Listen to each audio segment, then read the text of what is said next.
Bienvenue sur History BD, je suis Sandrine et aujourd'hui on se retrouve toujours en compagnie de Jérôme pour vous présenter la collection La Dynastie de Donald Duck. Donc voilà, à toi. On m'a dit de pas toucher la table, alors je touche pas parce que sinon je les faisais tomber. Bonjour à tous et à toutes. Donc pour ceux qui commencent à suivre la chaîne depuis longtemps, qui commencent à regarder un peu toutes les vidéos, savent que je suis un passionné de Walt Disney.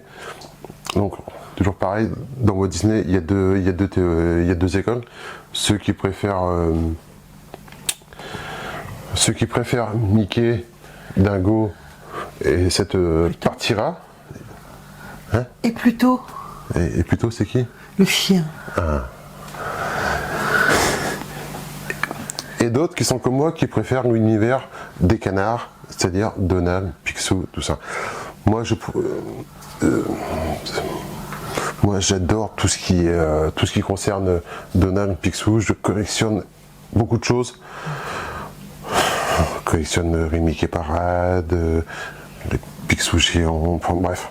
Oh, tout Picsou, tout. Tout ce qui concerne l'univers de Picsou et de Donald.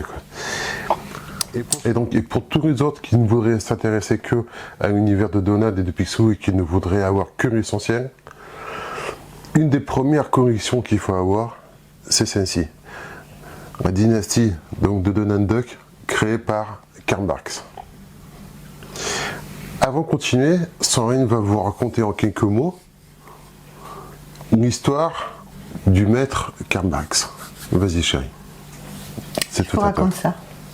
Carl Barks est né le 27 mars 1901 dans un ranch des environs de Merrill dans l'Oregon. En 1928, il publie son premier dessin dans la revue canadienne The Calgary Ace Opener.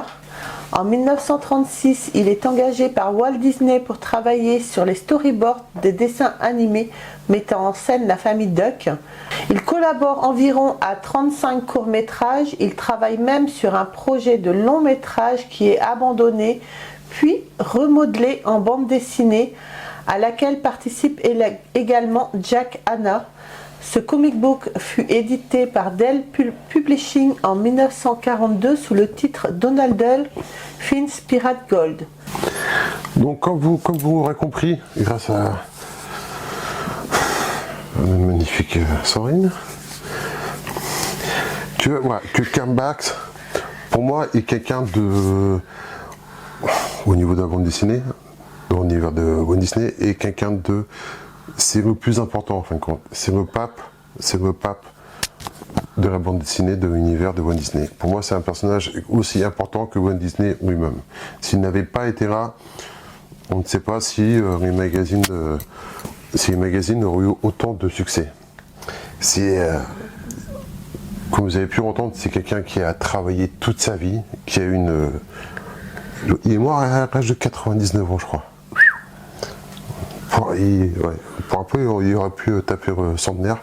Et ouais. C'est quelqu'un qui a passé plus de 30, je crois qu'il a passé plus de 30 ans à écrire et dessiner les aventures de Donald. On lui doit notamment, c'est lui qui a créé le personnage de Picsou. Un des personnages emblématiques. Voilà. Oui, c'est clair. Et en fin de compte, il a créé énormément de personnages. Il a créé Picsou, il a créé Géo Trouve-Tout, Mystique, les Rate-Tout, Contre en Bonheur. Donc c'est lui qui a vraiment étoffé la galerie de personnages, il a étoffé les situations, les villes. C'est quelqu'un que j'admire beaucoup, moi, que j'adore beaucoup. On voyait que c'était quelqu'un de très gentil, de passionné, qui avait le cœur sur la main. Et franchement, voilà. Et en ce qui concerne exclusivement les bandes dessinées, si vous ne voulez pas avoir à rechercher des vieilles BD, des vieux Mickey Parade, des vieux Picsou, voilà. Cette série a été éditée par Glénat. Voilà. Donc chaque tome représente 1 à 2 années de parution. Oui. Là, le tome 1, on est sur l'année de 1950 à 1951. De très beaux ouvrages. Tu veux raconter un peu, chérie? Oui, on va vous raconter un petit peu et vous mettre les planches du tome 1. Comme ça, vous pourrez vous rendre compte vraiment de la qualité des dessins. Surnommé par ses fans l'homme des canards, Karl Barks a inauguré tout un univers extraordinaire, proposant rire et émotion à des milliers de lecteurs. Parmi les nombreuses planches nées de son imagination, nous trouvons de véritables chefs-d'œuvre intemporels. Pour la première fois en France avec l'intégrale Karl Barks, les trésors de cet auteur exceptionnel sont ici réunis de manière chronologique et complète en 24 tomes. Donc voilà, comme vous avez pu voir dans les petites planches, on retrouve donc Donald en compagnie de ses neveux Riri, Fifi et Loulou qui partent à la recherche d'une licorne, bien sûr à la demande de leur oncle Picsou, et bien sûr ils vont tomber sur Gontran qui va leur mettre évidemment des bâtons dans les roues et ils vont vivre de nombreuses aventures à la recherche de cette licorne. Trop fort, chérie. Oh, comme je suis bonne. Trop fort. Donc, voilà. Donc je ne peux que conseiller à tous les fans de l'univers des canards d'investir dans ces... Qui en sortent de la Mars, ce commentaire, et ils font quoi. Ça, c'est débile, ça. Donc, voilà. Ce sont de très beaux volumes. Les couvertures sont souples, mais de façon assez rigide. Comme Sandrine vous a dit, vous l'a montré très détaillé sur l'univers, au début de l'univers des comics, sur la vie de Karl Barks en général, sur l'évolution de ses dessins, sur l'évolution de l'histoire. C'est vraiment très très bien détaillé. Les pages par elles-mêmes sont de bonne qualité. C'est très fourni, il y a beaucoup d'histoires, franchement, vous en avez pour votre argent. Alors, à savoir qu'en moyenne, on n'a pas repris, je crois qu'il était inscrit dessus. En moyenne, il faut compter entre 20 et 25 euros pour un volume. Ce qui, ma foi, n'est pas excessif. Bon, c'est sûr, la collection complète compte 24 tomes, donc nous on les a pas tous encore. Parce que bon, c'est vrai qu'à force ça commence à faire une somme d'argent, mais individuellement, le prix est assez raisonnable. Et ce qui est bien quand vous avez la collection complète, donc vous pouvez, et quand vous partez du premier que vous avez dans l'ordre chronologique, on voit l'évolution des personnages, des dessins, des coureurs, parce qu'en fin de compte c'est Karl Barks qui faisait tout. Il dessinait, il scénarisait, il colorait. Ouais, quand même. Au moins sur les premiers. Et en fin de compte, on voit l'évolution des personnages. On voit l'évolution des personnages tels que Picsou, avec ses favoris, qui vont grandir, rallonger, les couleurs des redingotes qui vont être changées au fil du temps. On voit l'apparition des nouveaux personnages.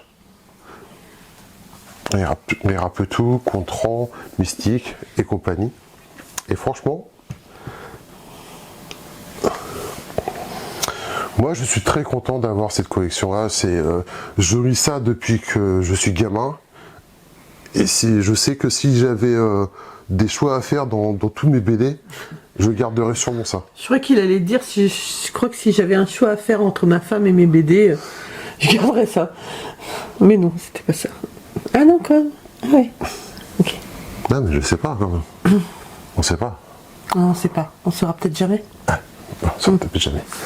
Il faut pas oublier que quand vous prenez la collection entière, vous avez, je vais vous trouver la photo, vous avez une superbe fresque qui se dessine avec bien sûr les personnages de Picsou, de Donald, je sais pas s'il y a Riri, Fifi et Loulou, non, ça va s'arrêter à Donald. Non, je crois que c'est pas Donald. Ouais, c'est vrai. C'est Donald, oui.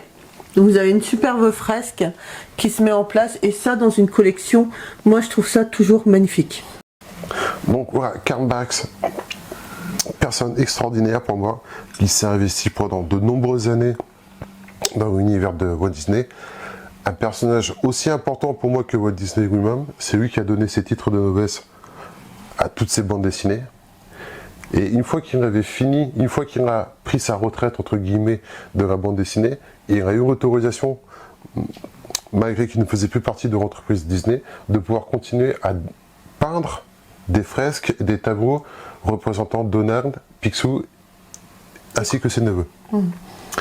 Et voilà. Et je ne sais pas si vous me direz dans les commentaires, si vous savez, si des œuvres originales de Karl Barks sont disponibles, ou si c'est très... C'est bon réflexe. T'as vu ça un peu? Trop fort. Donc, voilà. Moi je sais que j'adorerais avoir une œuvre originale de Karl Barks, que ce soit une dédicace ou... Quoi? Rien mon chéri. Pourquoi? Ah non, j'ai rien dit. Donc voilà. Tout ce que je peux vous conseiller, si vous êtes fan, essayez de vous en procurer. Je peins des tomes, je peins pas des œuvres originales. Bien sûr. Hein? Sur cela, j'avais bien compris, mon chéri. Voilà. Je te laisse finir. Voilà. Bah écoutez, j'espère que cette vidéo sur la dynastie de Donald Duck vous a plu. Comme dit Jérôme, c'est des superbes tomes. Si vous devez en acheter quelques-uns, c'est vraiment ceux-là. Ils sont super jolis. Et voilà. Bah écoutez, n'hésitez pas à nous laisser des commentaires pour nous dire ce que vous en pensez de ces tomes-là, de la vidéo également. N'hésitez pas à vous abonner à la chaîne, c'est super important, à liker, à nous laisser des commentaires. Comme je viens de le dire, moi c'est toujours un plaisir de correspondre avec vous. Alors surtout, vous pouvez aussi nous rejoindre sur les réseaux sociaux, sur Facebook, Instagram et TikTok accessoirement. Et surtout, n'hésitez pas à continuer à m'envoyer par mail. Le mail est dans la description. Toutes vos collections, que ce soit sur Picsou, n'importe quoi, figurines, manga, n'hésitez surtout pas à m'envoyer vos collections pour que je puisse très prochainement refaire la collection des abonnés. Voilà, sur ce les amis, moi je vous embrasse très très fort et on se retrouve très vite pour une prochaine vidéo. Au revoir. Bye.